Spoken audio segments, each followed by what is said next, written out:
Well, good morning. Here we are with another sort of taking a little time in the studio before everything gets finished up as we try to figure out how to help people understand how art once worked. It may not, but it still does. We just need to open our eyes up to it. So, good morning. I'm going to turn. All right, so here we are. This is a painting I'm making into a screen, but the benefits of this setup is that I can move the pieces around once after it's all done, because I can change the panel's position and come up with different scenarios. One of the first things I want to point out here is, sorry, just looking at something on the camera. Is the point that in this work, the artists were very knowledgeable through this design of anatomy, of the aging process, of the, just by doing an image of this material, gives you knowledge of the material you're looking at, subliminally or just simply by looking at it directly in the face. When you're reading this material, initially it's like running through the woods and getting bits and pieces of things because of all the other trees in the forest. So as you're going, all of a sudden you'll see a nose, an eye, a horn. Oh, it's a deer. And in your mind, you immediately, put those pieces together, and there's the deer. And as you run and experience the woods more, the more and more, you'll figure out the full extent of the deer.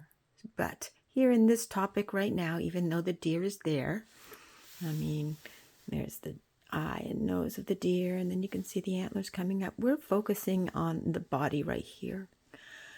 And what I'm suggesting here is that this woman that, was obviously at some point with child, she has brought the baby out, and she has laid the baby down, and she is cleaning and caring for the baby. And from here, you see this baby grow up to be a full-grown man, a handsome man, strong.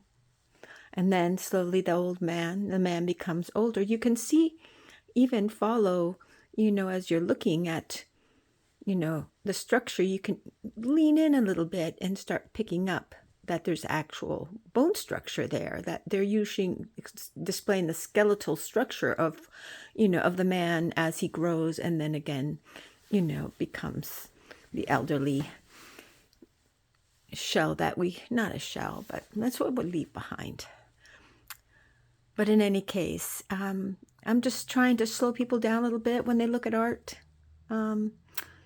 I share this with my partner, and sometimes he gets startled with what I'm speaking of, and he will say, well, did you put that there? It's like, yes. When you work with the design and transferring it, you're learning, but in the process, you're putting it down. So I'm not sure what he's jesting at, that, somehow this is not me doing this, but I can understand how. I think the QAnon people, are fully aware of this design. And I think that there is this idea that anything in stone is directly from God. Anything put in stone, I think that comes from, the long use of stone for putting down material, but also because of that whole thing of the 10 Commandments. And it's just funny how we have 10 fingers and there's 10 Commandments. And we're dumbed down a lot. So I'm trying to reawaken you. There's so much more to life than the 10 fingers, but they're helpful. I don't mean to take away the importance of your 10 fingers, but what I'm trying to say, there's multiple, many more layers to the book of life than just 10 Commandments. And it's worthwhile looking. Thank you so much for listening.